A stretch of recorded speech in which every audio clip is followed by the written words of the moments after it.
Oh, we're live.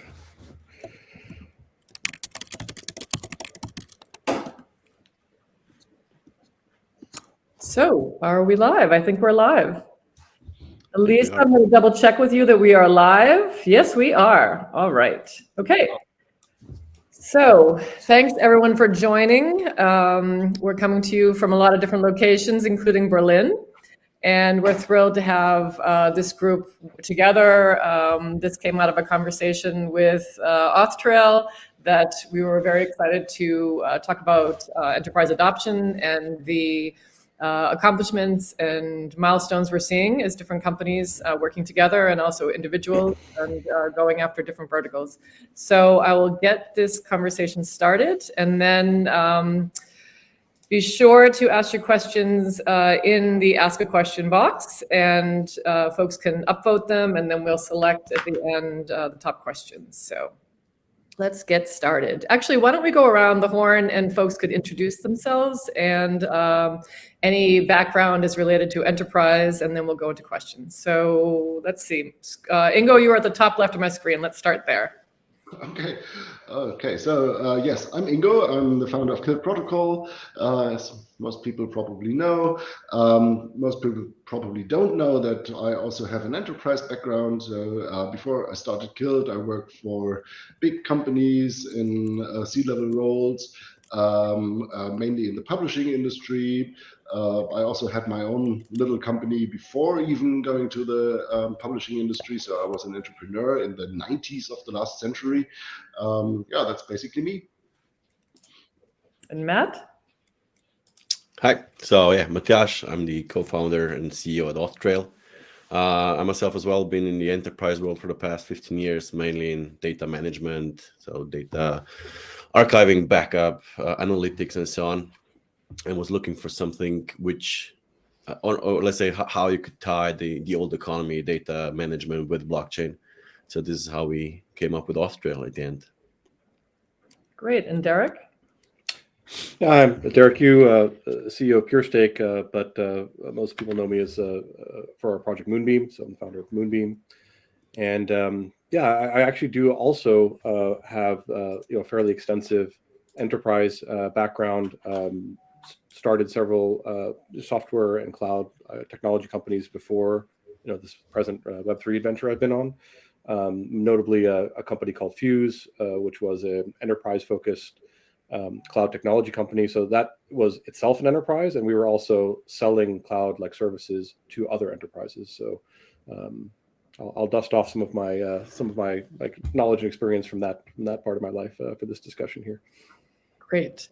Okay, Derek, why don't we continue with you? So for folks who are new to Polkadot and, as you said, the Web3 adventure, can you tell us a little bit about what Moonbeam does and the challenges that you tackle and that you, of course, solve? Yeah. So Moonbeam really is, it's at its core, it's a smart contract platform. We're deployed as a parachain on Polkadot. What that means is we're one of the member blockchains of the Polkadot network. And you get some unique benefits by being one of these member blockchains of the Polkadot network. You get security. You get the ability to interact with the other chains that are part of the network. So that's really been a lot of our core focus is on this core Ethereum style smart contract implementation. And there's a bunch of developers building things and a growing ecosystem now. I would say that the thing that makes Moonbeam unique is that it's been purpose-built with interoperability in mind. So part of that interoperability story comes from this Polkadot and its XCM technology. Part of it is also coming from other integrations that we have, to other chains that lets developers create apps that can address users and assets on multiple chains. Okay, so Matt, let's go over to you. Why did you, how were you attracted to Polkadot ecosystem? How did you decide to reach out to Moonbeam, and why did you select them as your core network? You've been working with them for about a year now, so I'm curious to see what went into that decision. Well, we first started building Authtrail on Ethereum. But I think we just saw yesterday, 2 days ago, that there was a thing of big NFT mint going on, and the gas prices were like 3,000 Gwei, something like that, $300, $400 per. I mean, it was crazy. And for us, we were looking for an alternative. I mean, it had to be something enterprise ready, something highly governed, highly scalable. And given the natural, let's say, scale or infrastructure of Polkadot, we were looking into the Polkadot ecosystem. And Moonbeam was basically the place to go, or the easiest way for us to migrate the code from Ethereum to Moonbeam, as we wanted to be on the Polkadot network. And basically the transition, I believe it took 1 hour, 1.5 hours. So it's an easy migration for us. And given the fact that we are managing customer data, we are touching customer data, really wanted to have something very secure and scalable. And therefore, there was a no-brainer to just move from Ethereum over to Moonbeam and therefore Polkadot. Great, thanks. So let's continue talking about the partnership side. So for Ingo, KILT, we just announced, I think it was last month, that we would be working with Authtrail, that Authtrail would integrate KILT DIDs into their platform to improve some of the things that Matt was just talking about, transparent data flow and improving trust. And that we would be providing DIDs to Authtrail's systems employees. So can you explain for the attendees what a DID is and why would enterprise clients need a DID? What would they use it for? Mm-hmm. Yeah, so DID stands for decentralized identifier. It doesn't stand for decentralized identity, because an identity is much more than an identifier. So in the physical world, you would say your identifier is, for example, your face, but your face is not your identity, right? So there's much more to your identity, and those things which come with your identifiers to form an identity we call verifiable credentials. So that's basically like credentials. But to actually build a core of an identity, you need something which is totally unique to you, and which is also produced in a decentralized way, which means that you actually have to create it on your own computer. So no company, no blockchain, no government is going to give it to you. Just like your face, right? Your face has not been given to you. It just, you grew it yourself in a way. And this is how, this is what you need to build. This is the core principle, what you need to build a decentralized identity, to have a DID first. And a DID basically can be anchored on a blockchain. So making it available to others to see basically this is a person or a thing or a contract or whatever.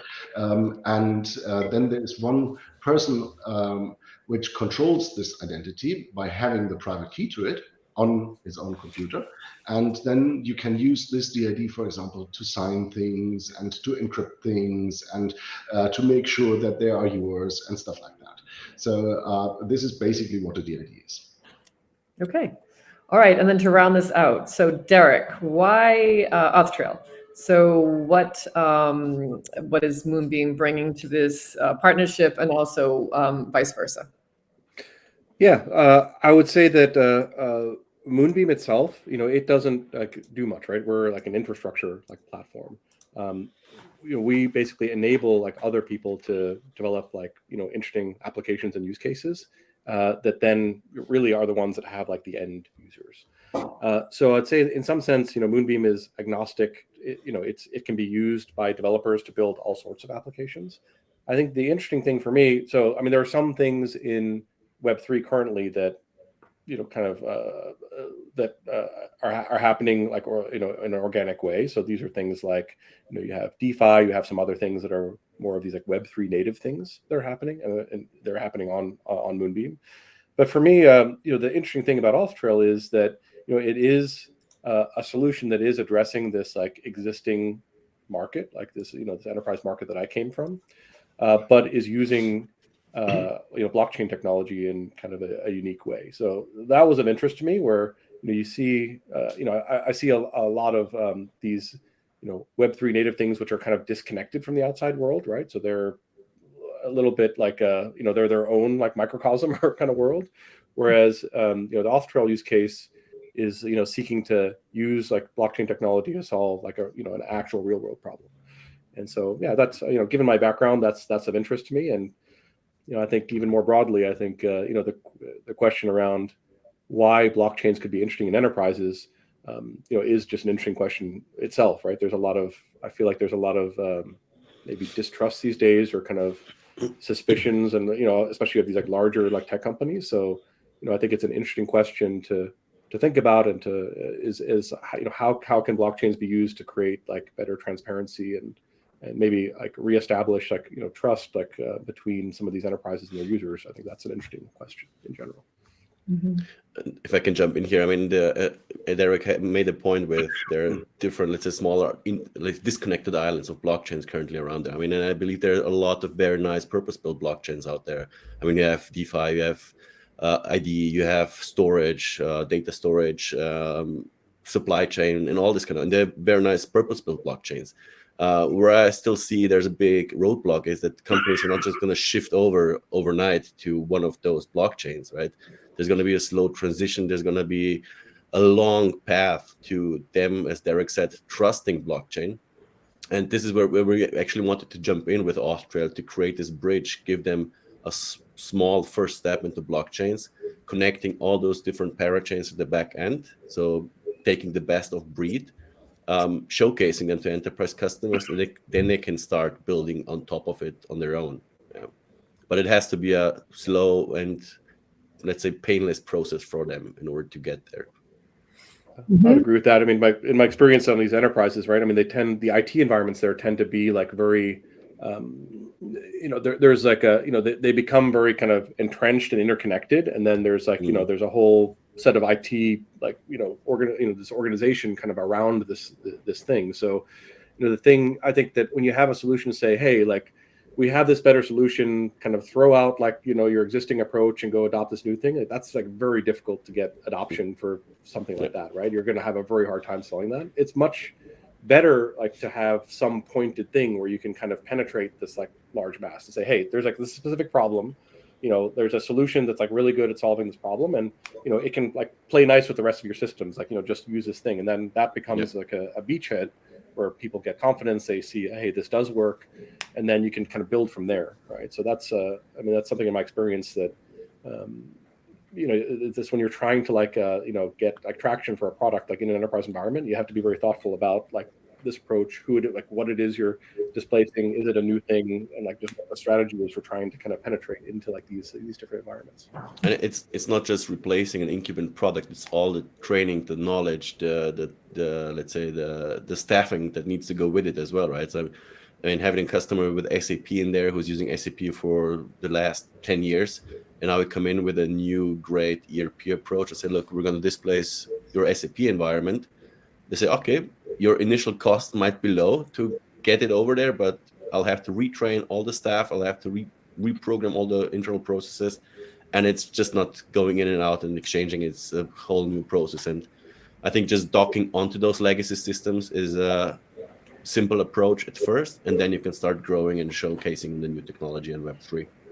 Let's talk about that a little bit, the culture of enterprise and legacy systems. I came from New York Times, where we were actually a spin-off New York Times Digital, and legacy systems, proprietary software, very secure. When I started introducing and trying to push RSS into it, which is free and, a little bit Wild West at the time, the IT, head of IT was not so thrilled. They like to keep a tight rein on things. I'm curious, when you go in, and this is a question also for Ingo, who comes, from your tapping into your enterprise background and your corporate background, what can you offer as advice for someone going into pitch, that CTO of an enterprise in terms of, introducing this new software, developers might have to learn new skills. Like what could you advise other projects who are listening in on, best tips to succeed? Yeah, well, I would say the first thing you have to know, the bigger the company you're approaching, the longer it will take normally, because decision-making processes in bigger companies are just very, very complicated. And the other thing I would recommend is you have to accept to pick up the people exactly where they are. And if they are at a point where they think, okay, blockchain, yeah, this is Bitcoin, you cannot. You overwhelm them if you explain them the whole Web3 and the future ecosystem and all that stuff. This is just too much. So you have to be slow with the people. You don't hide anything, but see that you get a lot of meetings, see that you build up some kind of trust. So this is the people that actually know about this new stuff. And then later they will maybe come back to you, but and then don't be frustrated if they say in the beginning, actually, we don't want that because it doesn't really fit our IT infrastructure or philosophy or whatever, or we don't understand this, please go away. This is normal. And if you have the time, it pays out after a couple of years, but it's not going that fast. And the other thing is, and this is what we heard before, is actually if you are not too disruptive to what they already have, that's always a plus. So if you have something which is adjacent and which you can just somehow integrate in their existing infrastructure without breaking everything up, or without breaking up their business processes or even their business model, that's helpful, right? So it's really hard to go to a company and say, hey, we have noticed you have a platform business model. We don't think that this does exist in the Web3 in the future world. You are basically bankrupt. Let me tell you how it works. So that's not the approach that you should have. So a little bit humble, and pick the people where they are, and just be very, very patient with people, because they have other interests. And I like it that you said CTO, because CTO is probably the right person to go to. When you go to CIO, the CIO has goals which probably don't match your approach, because the CIO actually is there normally to make the processes more digital in the company, and save money with that. And normally you don't save a lot of money with new projects, especially not if they're blockchain. Yeah, I agree. I can jump in a little bit on some of those points, and I agree that there's different buyers basically that you could target, like if you have like a product. But the IT CIO, these folks, I agree that they tend to think in a certain way. I guess my gut take would be for a Web3 oriented idea, like you're better off trying to target, as you say, CTO, or maybe like a business line leader that has some some vision and understands that, like, hey, we need to do something with this new technology to stay relevant. So there's a lot of that these days, right, where I think in general IT in a lot of organizations has been depowered, and a lot of the decision making has shifted into the business lines for these larger enterprises. And on the opportunity side, I would say though that a lot of these bigger companies, they struggle with recruiting, right? So recruiting talented people, especially engineers and other things, that's a tough sell. I mean, you can work for a Web3 native company, right? That might be much more exciting for a young person in a lot of cases. So I think having some initiatives underway that use some of these technologies, I mean, that could probably be a big draw to get younger folks, talented people kind of on board from a recruitment perspective. I think that's probably kind of a good benefit angle of looking at Web3 technologies in an enterprise setting. Using Web3 as a recruitment and retention tool. You can work on exciting, cool technology with cool partners like all of us, and still keep your corporate owners happy, and a little stability there. So so we talked about digitization.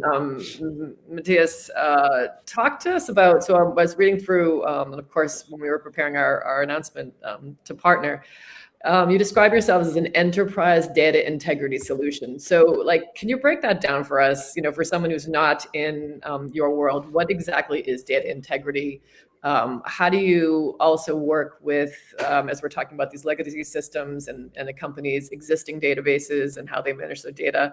What do you bring to the table? What do you see as ways that you can help them? And what's more difficult in terms of shifting their thinking? Okay. It actually goes well with what Derek just said. I mean, we see that the ITs, for example, they're being seen as more like a cost center, not as a business enabler currently in enterprises, right? So the decision making, also I would say the spending has shifted in these terms into the business units.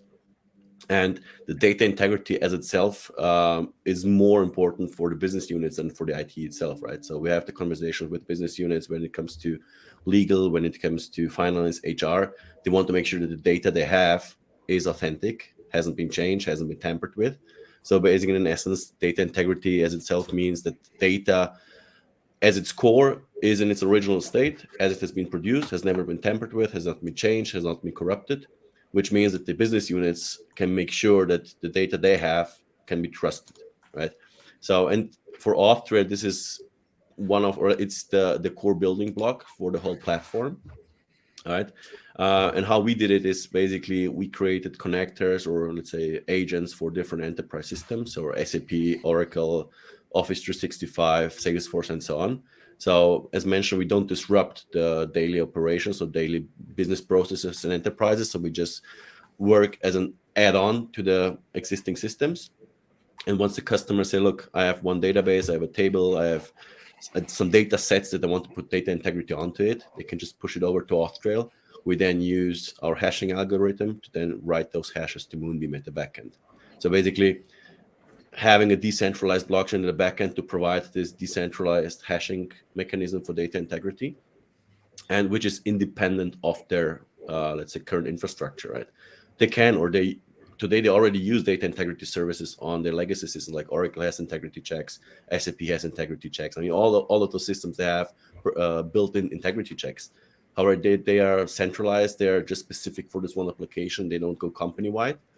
With Authtrail, you have the connections to all those different applications and basically can create a data, or let's say a company-wide data integrity check.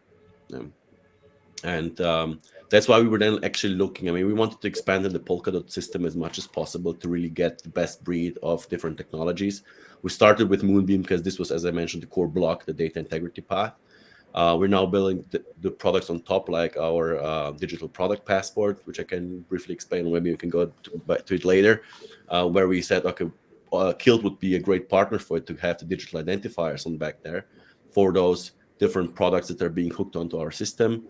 But then also, if you go deeper for their clients, for their employees, and for processes, everything can basically then be hooked up via Authtrail. And so to pick up on that with Derek, in terms of kind of what Polkadot brings to the table. So, you know, you kind of both Polkadot, you've got smart contracts, Ethereum. What, in the case of Authtrail or other kind of enterprise-focused projects, what are the benefits in terms of Polkadot? Of course, we've got the shared security, the interoperability, but I want you to talk a little bit about your multi-chain strategy and how that helps folks, Authtrail and others. Yeah, well, I guess maybe I'll step back and just maybe talk about how like Polkadot like offers some interesting unique like things to like the enterprise use cases in general. And I think that, as was discussed, like, these enterprise like environments are just much different than, when you're dealing with these more like Web3 native like use cases. So you have an IT department, you have security requirements, you have compliance requirements, you have many different kinds of requirements. And so, one thing that I think, that I've seen happening in this space is that on the enterprise side is that it's a bit of a leap, like for some people to take to go from, hey, like I, used to run these systems like in-house, now let's like move everything to like a public blockchain. And so one thing that happened, especially with the internet, was that there were kind of like interim steps like that, like helped people get like comfortable like with like the new at the time technology. So one pattern could be that Polkadot has this concept of having different either like standalone chains, parachains, other things, and so an enterprise could create a chain that kind of is customized or tailored to the requirements. For example, it might hide certain data, right? So that's not public, right? And then the problem, I think, with a lot of approaches that have taken this path before is then you have this thing that's kind of an island and it's not that interesting, right? Because you really need like connectivity like out to like all of the rest of the things happening in the Web3 space to make things interesting. So I think that architecturally, Polkadot's probably a decent fit for this area where, as an enterprise, you might build a parachain, customize it to your requirements, but then you still have the ability to move from that like controlled environment, out to access like other services, like or assets or other kinds of things. And so I think that's that's an interesting capability that's kind of Polkadot specific. Mm-hmm. And Ingo, you've talked before about why Polkadot, and maybe it would be interesting to talk a little bit about your evolution of the idea for KILT and then where you started, and as you were talking to businesses and realized that without predictable gas costs, it's hard to have a business model. And so enterprise may have been a little turned off at the beginning. Yeah, sure. But I think first I want to second what Derek just said. That's completely true. So to have this model to, as an option, first run it for yourself and then go to the wild network out there. This is also what we hear from banks, especially, that they actually want to start on their own premises to play around with the network, and then they want to go and connect with others. So I think that's natural, and I think this is one of the great strengths of Polkadot as well. So while we actually came into Polkadot was not that one. It was actually rather very close to what Matt just said. It was the gas cost, because we're providing DIDs and verifiable credentials, and this means that if you issue a DID or if you issue a credential, then it's always writing on the blockchain. And writing on the blockchain is something that produces gas costs. And when you do this with an Ethereum smart contract, then you actually never know how much it's going to cost you, because the gas costs, they just vary from day to day. And this is not very much industry-like. So if I, for example, as an industry, I want to produce an IoT device, and this IoT device needs some kind of an identity. And so I have to attach at least a DID to it, maybe even credentials. And if this device costs in production, let's say $5 or something, then it's probably in the retail, it's probably $10 or something. But if the credential I have to attach to it costs $100, then that doesn't really fit any business case, right? And as an industry, you need predictable cost for your production. And when putting a credential or putting a DID or something blockchain becomes a part of your production process, then you need to know at least a little bit how much it's going to cost, maybe plus minus 10 or 20%. That's okay, because production costs normally shift a little bit. Oil gets more expensive or less expensive all the time. But it cannot be that it is one day it's $2 and the next day it's $100, then you're out of production. And this was actually the point where we decided that we need our own blockchain. And then we looked around what was there. And Polkadot was the most appealing one, basically, because they were, from the technology side, I think, far beyond everyone else. And also the community was pretty nice. And then we said, okay, we're going to be part of this family. And we never regretted it.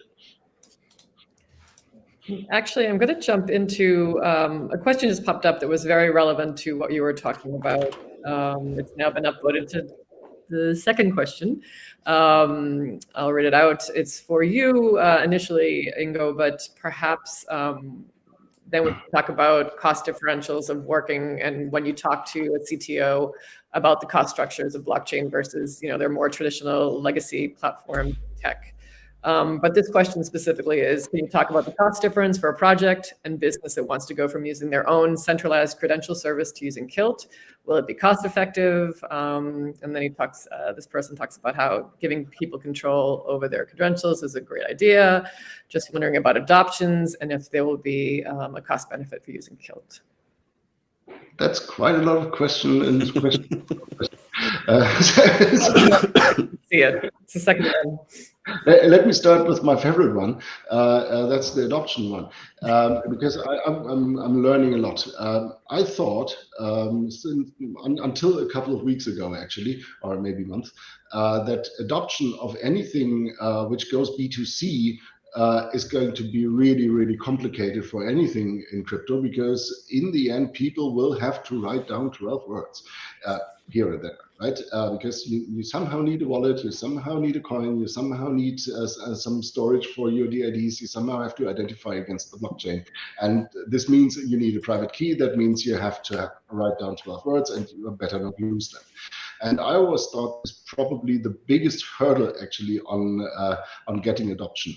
And I was talking in the last couple of weeks a lot with big industry companies, and I always said, it's nice that you like what we do, but how will you overcome this hurdle? And the thing that I learned from many of those is actually they don't see it as a hurdle. because now we have a new narrative, and the narrative is Web3. It's a new internet. And people were used to, it is complicated to get into the internet in the 90s, right? You had to have this cable and put this in somewhere in the socket of your telephone, and then you had to put a CD in your computer and all that stuff, and that was complicated. But it was opening a new world for you. And this is a narrative that actually can work again, and they don't see it as a problem at all, because they just tell them, hey, it's the new internet, and it's going to be a little bit more complicated, but then the data is yours, how great. But first of all, you have to write down 12 words, and people will just do that. So I think the adoption is going to, the mass adoption of things inside the Web3 is probably taken care of by big companies, which are able to tell great narratives. So I'm pretty happy about that. Then about the cost effectiveness, that really depends very much on the business model of the company. So if the business model of the company is I collect data from my customers and then I don't know, sell them again, and first I bundle them and then I sell them, and I sell them to the advertising industry, then it's not effective at all, because then it's just destroying your business model. If you are not collecting data, then it is, I think, time to think about decentralizing stuff, especially around data, and very much especially around personal data, because we live in a world of GDPR, where it actually becomes dangerous for companies to hold personal data of people, because according to those laws, basically the customer can come and say, hey, you have data about me, please delete it all. And then you have to find the data first, and then you have to delete it, and then you also have to delete it on all the backups. How can that work? So it's getting really dangerous to hold personal data. So I find it easy to speak with companies which have a business model which does not rely on collecting lots of personal data from people and then reselling them. If companies don't do that, they probably have a nice different business model, and they normally don't even need the personal data from the people. And then it's a relief, right? And it's also very cost effective. And I think GDPR is a good example, because it's really the regulation is slowly popping up, giving end users more and more freedom, more and more, let's say, power in terms of data management. Therefore, enterprises are looking for alternatives, how they can keep less data in order to be GDPR compliant and give it over to the end users, basically.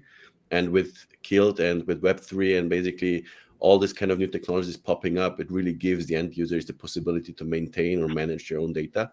I really love, there's an example that I've heard years ago about you going into a disco club and you have to present your ID, right, in order to showcase that you're old enough to enter the club. Well, when you show your ID, you show your name, you show your surname, you show your date of birth, in some cases also your address, right? Yep. Whereas in reality, they only want to know, are you old enough, yes or no, right? And this is kind of a technology where I say, okay, KILT in this case, or blockchain in its essence, can solve those problems, right? Giving you the possibility to only share data that you want to share with a particular counterparty, and then also take it away once you don't want to share it anymore. Yeah, and the funny thing is actually with this driver's license example, which you just made, actually in the physical world, it works, because I can put my finger over my name, and then the person just sees my face, actually the picture of my face, can compare it to me and say, yeah, this is the person, and then sees the date of birth, and then sees the credential and says, okay, this is obviously not a fake, and so you can come in. And in the digital world, we actually took a step back from there, right? Because there's no selective disclosure anymore. So if I share my data, I share all of my data. And this is what we what in Web3 has to change, and this is why we also implemented this selective disclosure part, so that you can actually choose which kind of data you actually want to share with who and when. Yeah, I agree. I mean, on this theme of like, it's just data as a liability, right? I mean, I think for a long time there was competitive advantage, right? So people were just trying to assemble as much of it as they could, but then you have GDPR, you have these other, it basically becomes a liability, and so that's an interesting shift that's happened. I think it's tied in also to this trust thing I was talking about before, where especially the companies that have the most data, then you start to get people that they have like a reputational and kind of trust problems, particularly if there's hacks or other things. So I do see that as a good use case for blockchain in enterprise setting, is a way to create transparency, a way to offload maybe some of these data collection requirements.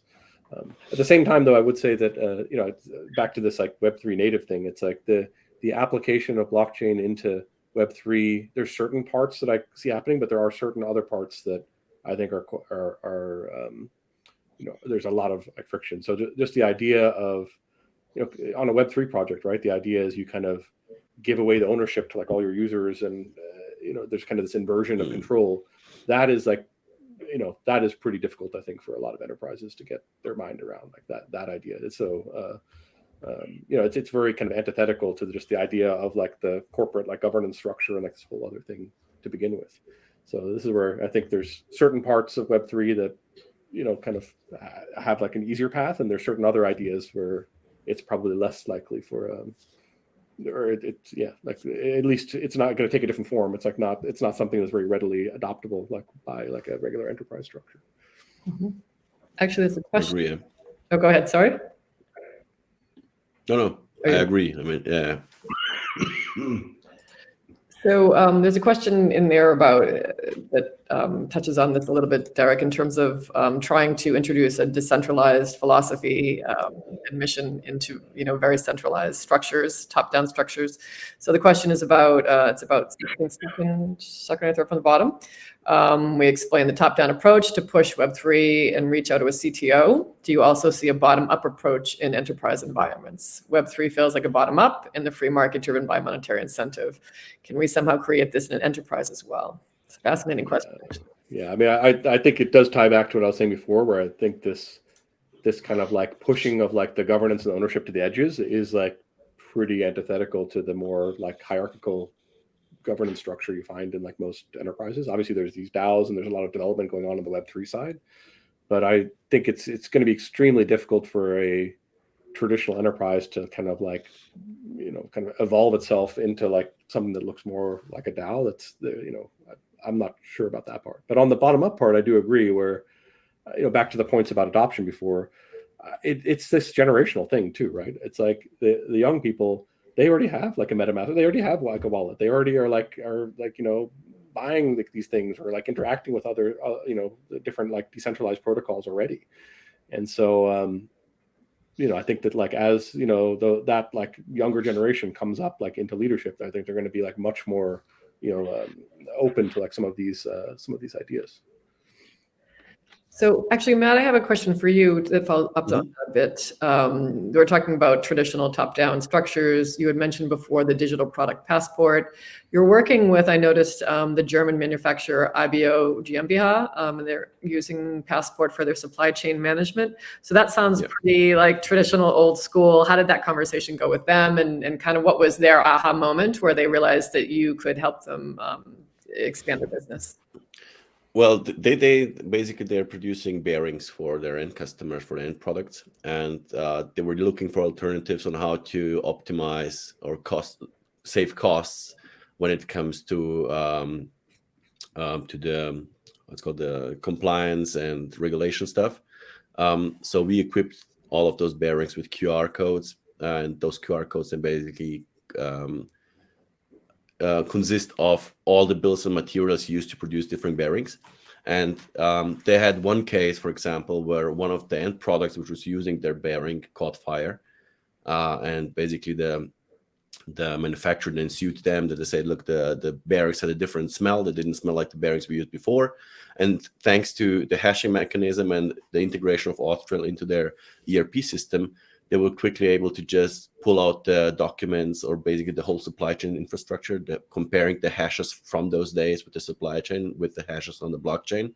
And the hashes were a total match, which meant that all the bills and materials used in this specific data set matched all the previous ones and all the future ones, which basically gave them a really time advantage when it came to all let's say, for the whole discovery process, right? In the normal days, if you have a case like that, you would have a discovery process of many man days. Different external auditors would come in and check the supply chain, everything, if it's in the right order. In this case, they were able to just provide the hashing, and the hashing was a match, which gave them basically the advantage of saving many man hours. And the whole digital product passport, basically it's a industry term. And as we talked before with GDPR and regulation, I mean, the European Union is forcing manufacturers of plastics, batteries, clothing, and so on, that by 2026 they will have to have technologies in place to follow the circular economy. So which means they will have to have some kind of traceability to the bills and materials used to produce their products, and then basically follow the life cycle of their product till it's let's say recycled or destroyed, right? And this gives us, let's say, in Austria, a little bit of a push also from the regulation side, because now companies are actively coming to us and asking us for this digital product passport integration, right? And because, I mean, all those, let's say, the whole life cycle of one product, I mean, you have a suppliers for your product, then you give it over to the end user uses it, and then it goes back to the recycling process. And all those different, let's say, stakeholders in the life cycle, right? They have different applications, they have different systems, right? And they're not interoperable. The interoperability, sorry, it is not given by default, right? So there has to be a central gateway which connects all those different systems and gives them a way of communicating with each other. And we're using blockchain technology to use that. Right? That's great. So actually, regulatory environment's an interesting topic. We could probably talk about that for hours, but you're seeing it as an opportunity, or enterprise clients are actually seeing a need and coming to you. What about you, Ingo, Derek? Are you seeing, obviously there's been a lot in the news, changes coming our way, travel rule, all those things. GDPR is its own special case for Europe. I came from a US company background. I'm curious to see what you see, Derek, with some of your US clients versus maybe integrating it in Germany.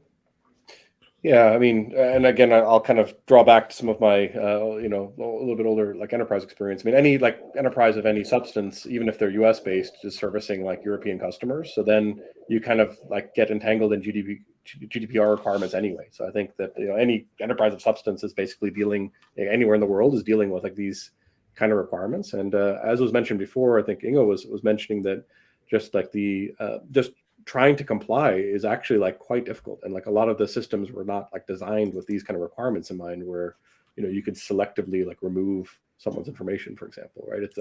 I think Ingo was making the point that okay, maybe you add features to do that in your main system, but like what about all your backups? What about there's all these other kind of like ancillary like systems that like are also involved. So I think it really does take like a lot of like re-architecture of the systems to be able to comply. And I think the reality is for a lot of people, they're probably like in reality like not 100% compliant, but they're kind of demonstrating like enough compliance that they tried enough so that there was like a good faith effort, but there probably is still some risks there. I mean, this was when I was this is pre-2019 when I was back in the space. We were we had already had a GDPR effort underway for some years, but there were still like edge cases and other things that were being dealt with. So I imagine it's still kind of the same, where for a lot of these larger enterprises, it's like an ongoing effort to be compliant with all of these different like regimes. Yeah, so what we notice around here actually is I feel a big push from industry. My feeling was like 3 years ago or 4 years ago, I was talking to all those industry CEOs, and they said, oh, that's an interesting idea. Oh, that's an interesting point that you make there. Let's see how that works. And they basically sent me away. And now I noticed for a couple of months or so, they're all coming back and say, yeah, you talked to me about identity like 3 years ago, and I found out you were right. And that's interesting. So something changed. And I was asking myself, what actually changed? And I asked the people. And the answer is normally, now out there's this Web3, and then there's this NFT stuff, and we noticed that that it becomes really, and then the metaverse, and then even big companies rename themselves Meta. So there must be something in there, and we have to move to this thing. We have to understand it, and we have to make projects with those people, because otherwise we're going to just miss the train. And this seems to be a sentiment right now in big industry, which is totally cool for us. And so because all the things that we were talking about for years and years, actually now somehow not from us, but from others, came onto the minds of those people, and now they start really thinking about it and don't just say, "Yeah, they're crazy blockchain people. Maybe we invest or something." It's now like, let's really do something, and this is very positive. What I noticed over the last couple of months, actually, and I think it's also really valuable to have something. And this is, I think, all three of us actually have something to show, because 3 years ago I had PowerPoint, right? And now I can show the idea, I can show like the DIT sign or something, and like real products where everyone understands, hey, this is actually usable.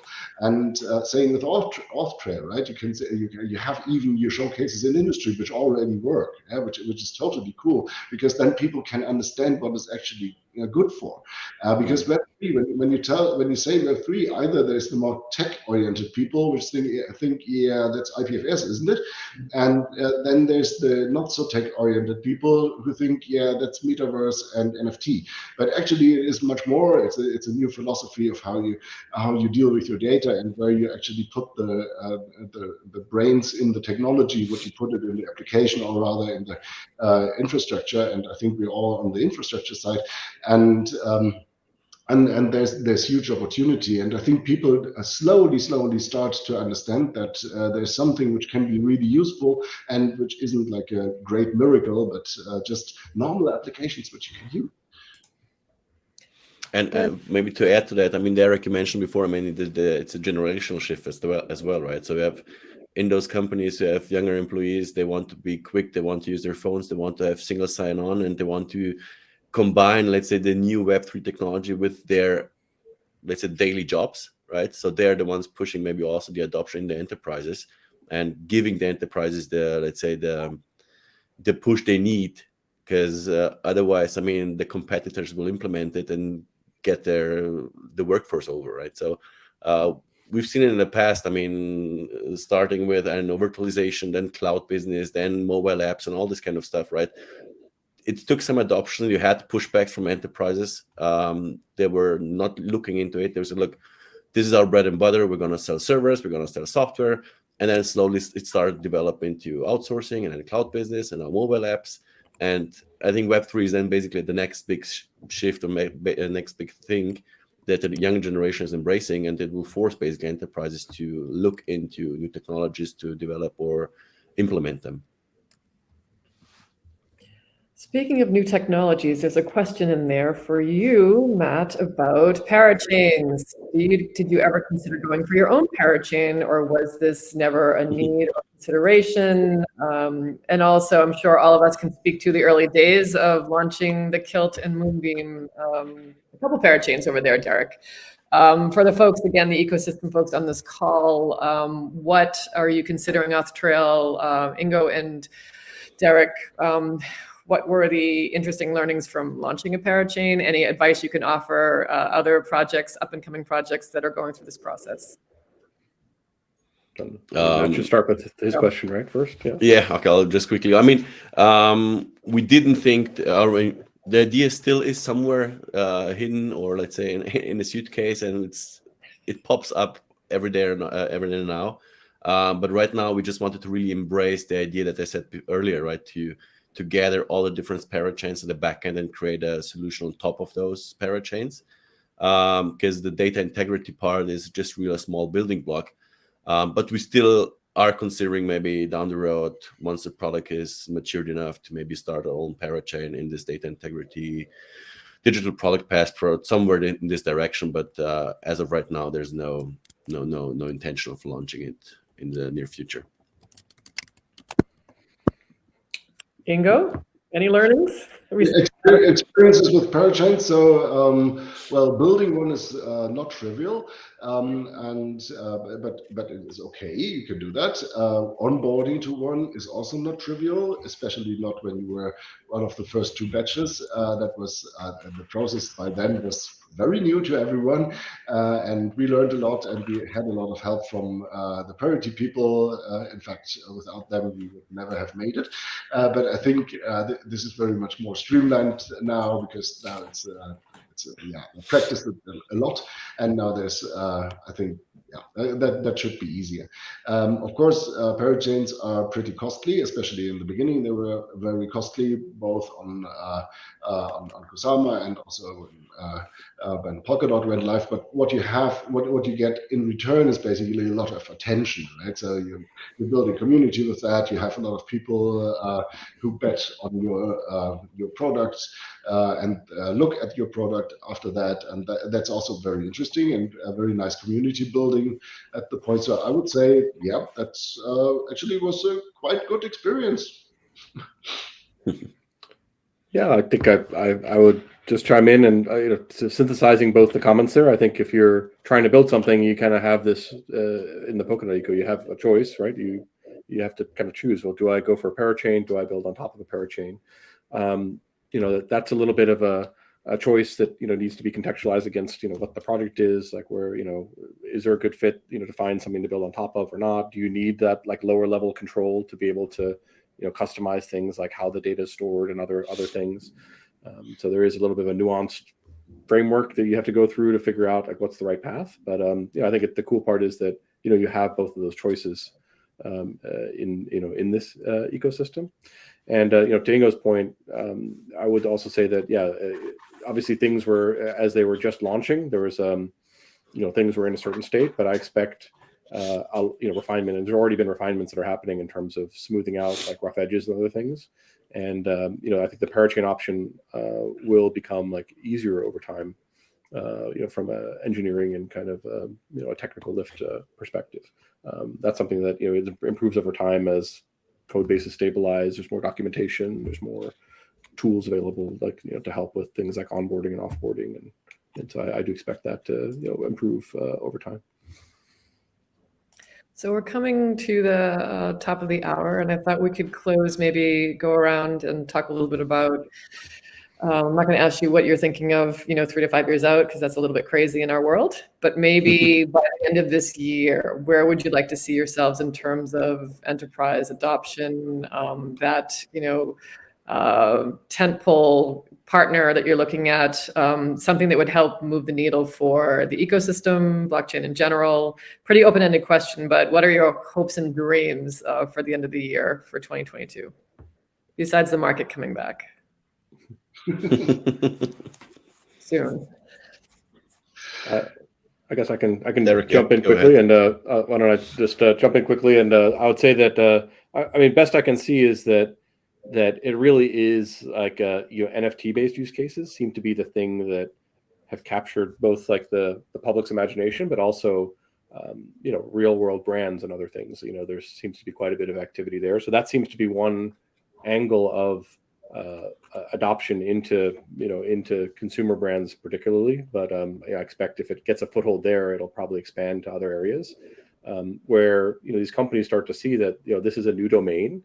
And kind of like what was mentioned earlier, that it's you can't, if there's a new domain that's real, then it's almost your responsibility to figure out like what your strategy is, like what how is it that your products and services and brand are going to adopt or like leverage this new technology. Because the worst thing that happens is if you don't have a plan and don't do anything, your competitors do, and then you're lunch, right? Or they become they advance like well ahead of you and gain market share because they were the ones who didn't sleep on it. So I think it feels like we're quite close to that, where they're just I think people inside these big companies, there's someone who's coming up with a plan of like, or at least like informing the senior management of like, here's what's happening, here are the trends, and here's what we what we need to do or get ready to do. And so I expect to see those plans unfolding probably over the next, let's say 12-24 months, and we'll probably start to see more adoption, like at least in this. I think it's looking like starting in kind of the consumer facing like area, and I expect it to spread from there. yeah, maybe I can go next. I second that as well. So I think it will probably not only be NFTs, it will be something around NFTs as well. Like I think digital identity is something which also in the single sign-on area really comes to businesses right now. I think we will see a lot of things unfolding until end of the year here, and I hope that many of them will use KILT as well.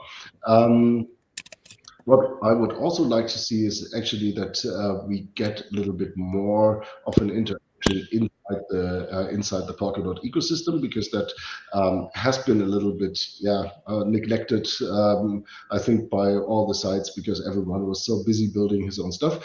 And now I think we are now stabilizing in what we do, and I think we should have the time now to really integrate and do cool things together. And I hope that we can put some initiatives out there as well. And yeah, that would be my dream for the end of the year, to have some really great enterprise adoption, not only in NFTs with KILT, but also in single sign-on, and that some of the products that we build on top of that also go like crazy, and that we start working together more as an ecosystem in the future.